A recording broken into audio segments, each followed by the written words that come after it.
Hello, my name is Ben, and I'm going to show you how to remove the flywheel and replace the spools on your Concept 2 Skierg.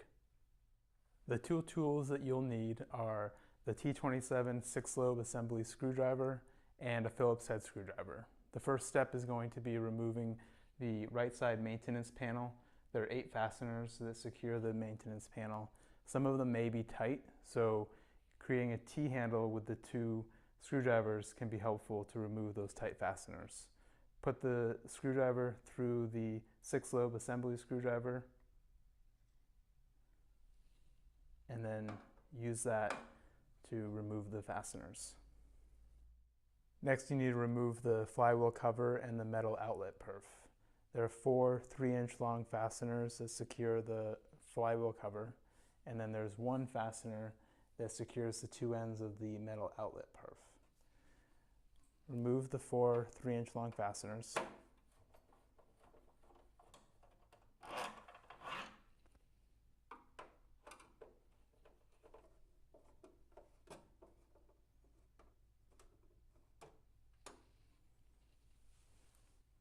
And then loosen the metal outlet perf screw.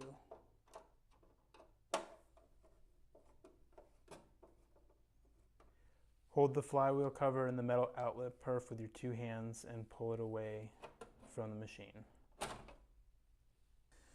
So this is the handle cord, and then this is the shock cord. Shock cord can be green or it can be white. Remove the shock cord from the spool. You can pull down on the shock cord to give you a little bit of slack, and then remove this knot from the non-flywheel side of the spool.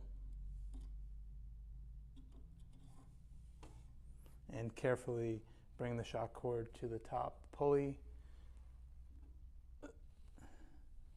Repeat on the other spool.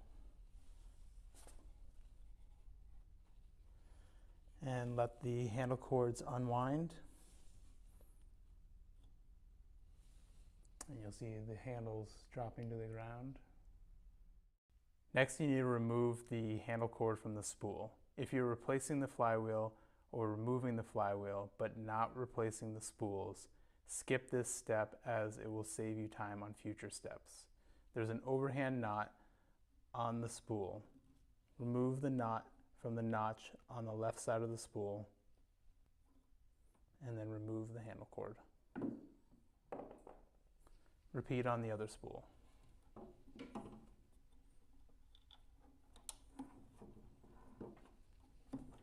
Next, remove the bearing cover and use the 6-lobe driver to remove the fastener on the back of the axle. Hold the flywheel with one hand and remove the fastener.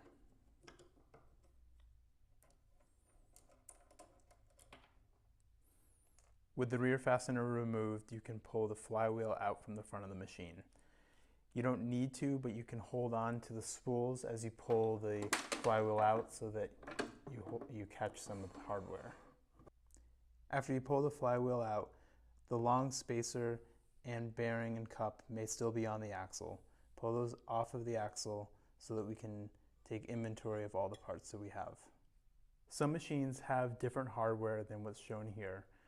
We will address those differences as we put the hardware back on the axle. We have the bearing cup, the long spacer, spool, a short spacer, the spring washer, which is not in every machine, a short spacer, the spool, long spacer, bearing cup, bearing, axle shim, which also is not in every machine, the axle washer, and a fastener. Start with the bearing and the bearing cup, and then put that in the bearing mount in the front of the frame. Slide the flywheel axle through the bearing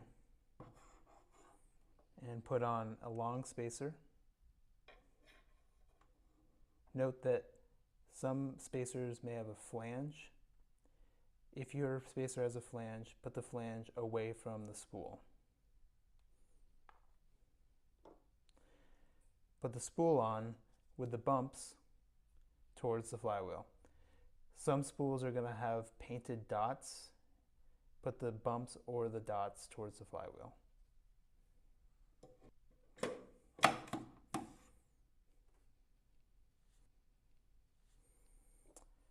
Put a short spacer,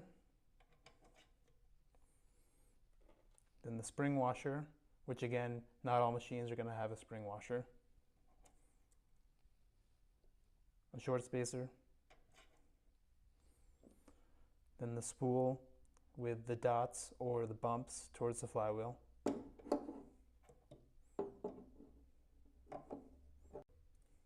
And then push the axle through the back of the frame. We'll put the remaining hardware on through the back of the frame. Slide the last long spacer through the back of the frame.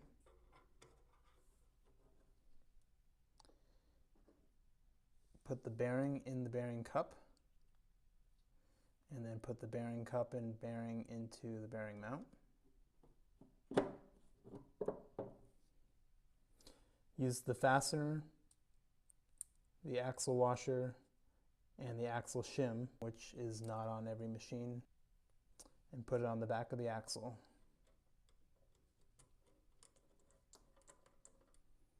Use your 6-lobe screwdriver to secure the fastener. And replace the bearing cover. Next, we're going to attach the handle cords to the spool. Pull the handle cord around the front of the spool and wrap it around the back with the tail on the flywheel side of the handle cord. Tie an overhand knot around the spool and tuck the knotted end of the handle cord into the notch on the flywheel side of the spool.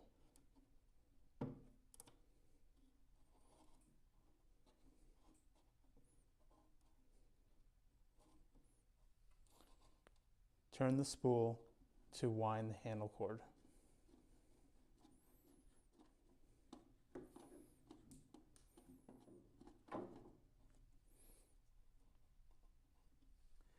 Grab the shock cord and give yourself some slack.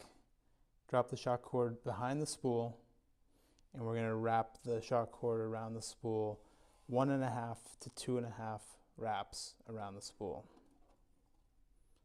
And then tuck the knotted end of the shock cord in the right side of the spool.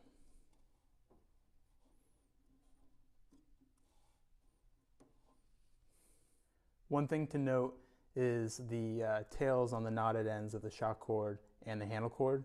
You want to tuck these underneath the spool so they don't touch each other when the spools are spinning.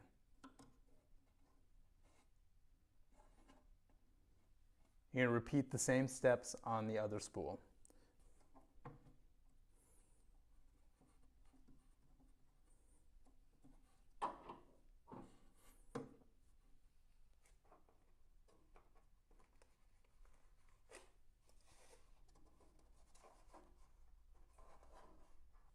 Once the cords are installed on the spools, test each handle individually to confirm that everything is working the way that it should. And then try both handles together. And now you can put the right side maintenance panel and the flywheel cover back on. After installing the spools, go ahead and attach the flywheel cover and the metal outlet perf. There are multiple ways to do this. The way I prefer to do it is install the flywheel cover first, and then we'll lace the metal outlet perf in place. So loosely put the 4 fasteners in place. Just a couple of turns is fine.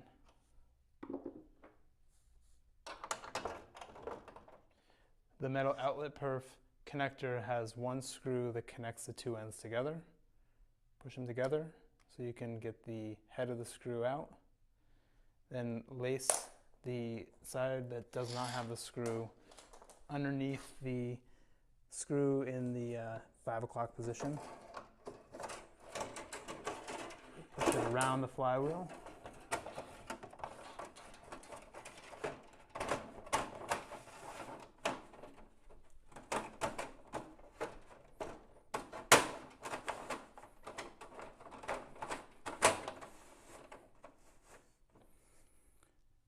Once it's underneath the 4 fasteners, go ahead and attach the head of the screw into the plastic housing on the metal outlet perf, and then slide it while it's still loose underneath the fastener in the 5 o'clock position. Tighten the 4 fasteners on the flywheel cover.